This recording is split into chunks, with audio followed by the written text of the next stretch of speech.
دوستوں، بزرگوں، عزیز ساتھیوں، پردہ نشین خواتین و حضرات، السلام علیکم ورحمۃ اللہ وبرکاتہ۔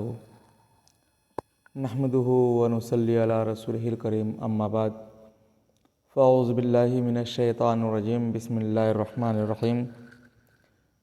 قال اللہ تبارک و تعالیٰ فی القرآن الکریم، ان اللہ وملائکتہ یصلون علی النبی یا ایھا الذین آمنوا صلوا علیہ وسلموا تسلیما، اللہم صلی علی سیدنا شفیعنا مولانا محمد بارک وسلم، صلو علیہ صلاۃ و سلام علیکہ یا رسول اللہ صلی اللہ تعالیٰ علیہ وسلم۔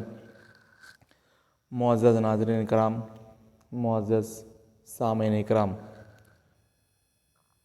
ابھی پچھلا ویڈیو جو آپ نے دیکھا وہ چاند کے بارے میں تھا۔ قرآن و حدیث کی روشنی میں چاند کے بارے میں جو اہم مسائل تھے ان کا ذکر کیا گیا۔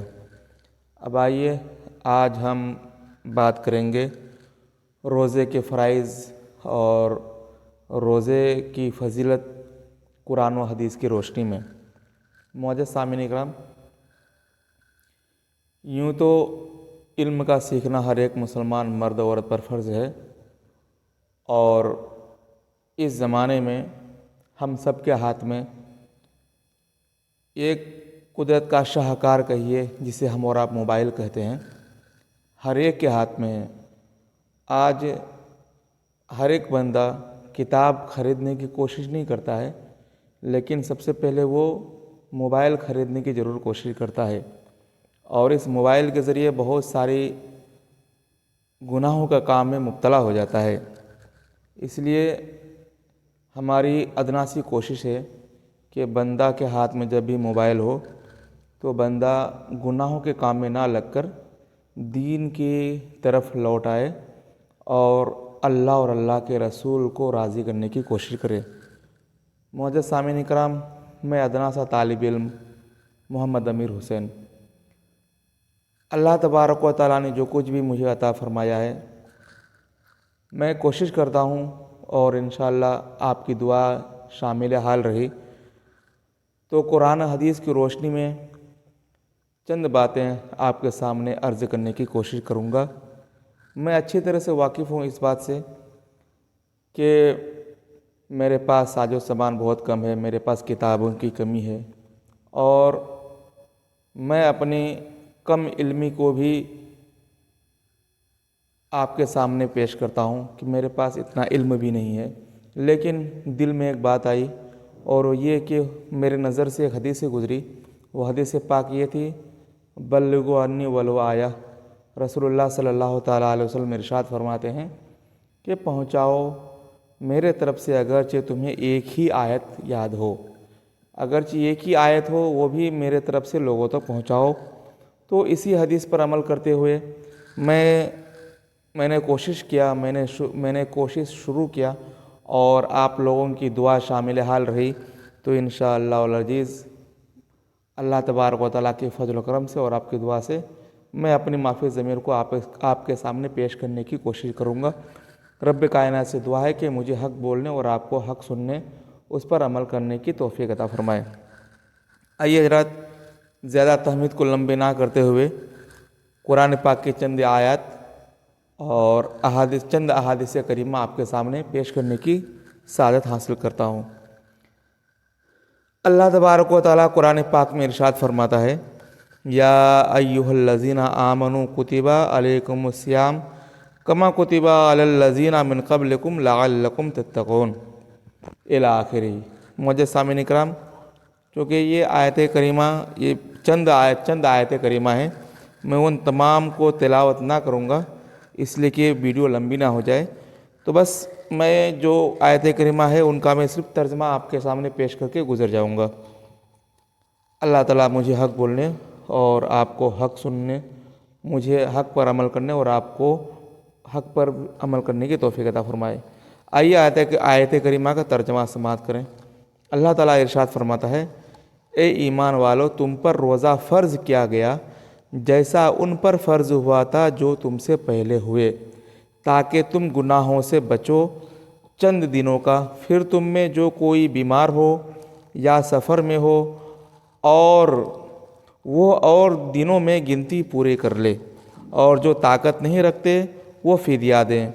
ایک مسکین کا کھانا پھر جو زیادہ بھلائی کرے تو یہ اس کے لیے بہتر ہے، اور روزہ رکھنا تمہارے لیے بہتر ہے اگر تم جانتے ہو۔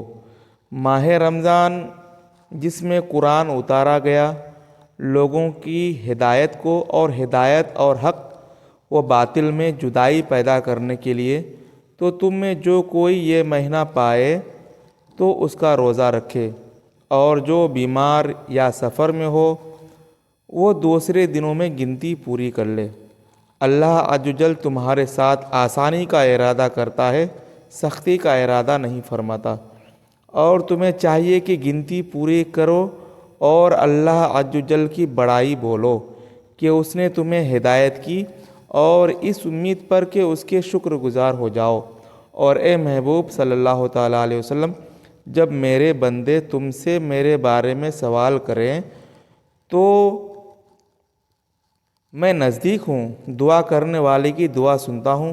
جب وہ مجھے پکارے تو انہیں چاہیے کہ میری بات قبول کریں اور مجھ پر ایمان لائیں، اس امید پر کہ راہ پائیں۔ تمہارے لیے روزہ کی رات میں عورتوں سے جماع حلال کیا گیا، وہ تمہارے لیے لباس ہیں اور تم ان کے لیے لباس ہو۔ اللہ عز و جل کو معلوم ہے کہ تم اپنی جانوں پر خیانت کرتے ہو، تو تمہاری توبہ قبول کی اور تمہیں معاف فرمایا۔ تو اب ان سے جماع کرو اور اسے چاہو جو اللہ عز و جل نے تمہارے لیے لکھا، اور کھاؤ اور پیو اس وقت تک کہ فجر کا سفید ڈورا سیاہ ڈورے سے ممتاز ہو جائے، پھر رات تک روزہ پورا کرو اور ان سے جماع نہ کرو، اس حال میں کہ تم مسجدوں میں معتکف ہو۔ یہ اللہ عز و جل کی حدیں ہیں، ان کے قریب نہ جاؤ۔ اللہ عز و جل اپنی نشانیاں یوں ہی بیان فرماتا ہے کہ کہیں وہ بچیں۔ معزز سامعین کرام، یہ میں نے آیت کریمہ کی جو چند آیت کریمہ کو روزے کے بارے میں بیان ہوا ہے اس کو میں نے تلاوت کی، اور پھر ان تمام آیت کا ترجمہ آپ کے سامنے پیش کیا۔ اللہ تبارک و تعالیٰ سے دعا ہے کہ اللہ تعالیٰ ان تمام آیتوں پر ہمیں عمل کرنے کی توفیق عطا فرمائے، اور رمضان المبارک کے مہینے کی صدقہ ہم سب کی مغفرت عطا فرمائے۔ آئیے اب چند حدیثیں سماعت فرمائیں۔ کیا ہے؟ روزہ بہت عمدہ عبادت ہے، اس کی فضیلت میں بہت سی احادیثیں آئی ہیں، ان میں سے بعض ذکر کی جاتی ہیں، ذرا غور سے سماعت فرمائیں۔ صحیح بخاری اور صحیح مسلم میں ابو ہریرہ رضی اللہ تعالیٰ عنہ سے مروی ہے، حضور اقدس صلی اللہ تعالیٰ علیہ وسلم فرماتے ہیں کہ جب رمضان آتا ہے آسمان کے دروازے کھول دیے جاتے ہیں۔ ایک روایت میں ہے کہ جنت کے دروازے کھول دیے جاتے ہیں، ایک روایت میں ہے کہ رحمت کے دروازے کھول دیے جاتے ہیں اور جہنم کے دروازے بند کر دیے جاتے ہیں، اور شیاطین زنجیروں میں جکڑ دیے جاتے ہیں۔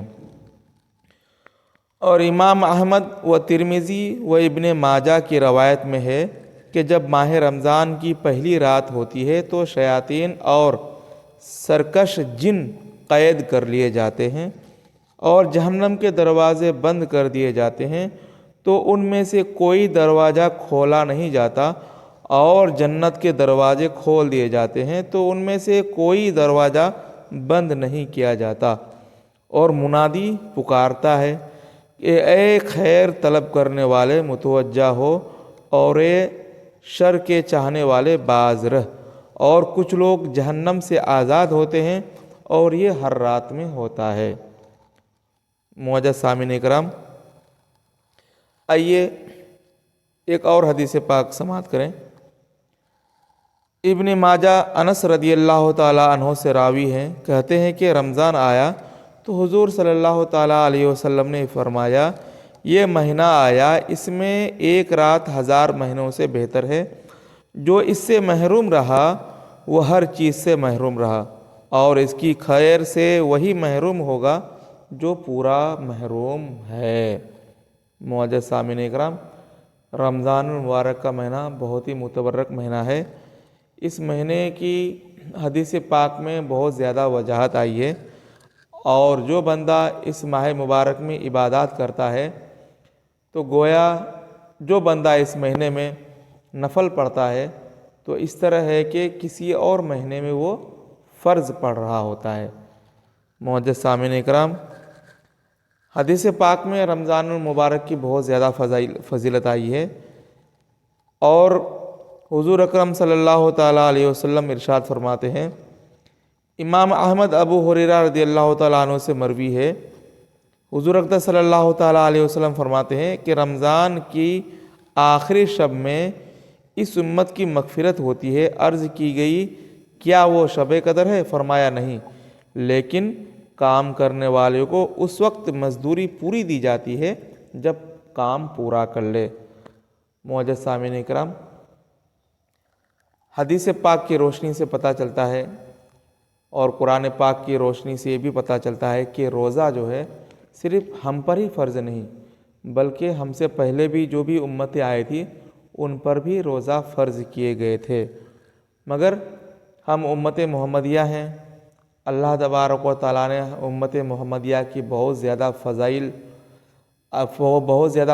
امت محمدیہ کو عطا فرمایا ہے، تو ہمیں رمضان کا مہینہ عطا فرمایا، اور حدیث پاک میں آتا ہے کہ اگر اللہ تبارک و تعالیٰ کو امت محمدیہ کی بخشش منظور نہ ہوتی تو امت محمدیہ کو کبھی بھی رمضان کا مہینہ عطا نہیں فرماتا۔ تو یہ رمضان کا مہینہ عطا فرمانے کا مطلب یہ ہے کہ اللہ تبارک و تعالیٰ کی منشا یہ ہے کہ امت محمدیہ کی بخشش کی جائے۔ معزز ناظرین اکرام، آج کے لیے بس اتنا ہی۔ انشاءاللہ العزیز فضائل رمضان کے بارے میں اور بھی بہت ساری باتیں بیان کی جائیں گی احادیث متبرکہ کی روشنی میں، اور پھر روزے کے متعلق اور تراویح کے متعلق جو بھی مسائل ہیں انشاءاللہ العزیز آپ کی دعا شامل حال رہی تو میں آپ کے سامنے عرض کرنے کی مکمل کوشش کروں گا۔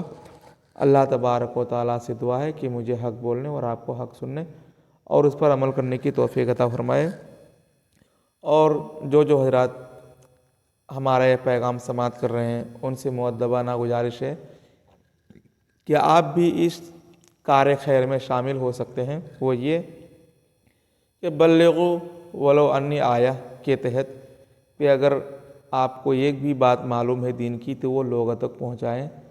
تو اگر میرے کم علمی کی وجہ سے کہیں کچھ خامیاں کچھ غلطیاں ہو جائیں تو آپ دعا فرمائیں کہ اللہ تبارک و تعالیٰ مجھے ان غلطیوں سے سیکھنے کی توفیق عطا فرمائے اور زیادہ سے زیادہ کار خیر کرنے اور دین کا کام کرنے کی توفیق عطا فرمائے۔ میرے بولنے میں جہاں کہیں بھی غلطی ہوئی ہو رب کعبہ سے دعا ہے کہ ہماری غلطیوں کو معاف عطا فرمائے۔ استغفر اللہ ربی من کل ذنب و اتوب الیہ۔ السلام علیکم ورحمۃ اللہ وبرکاتہ۔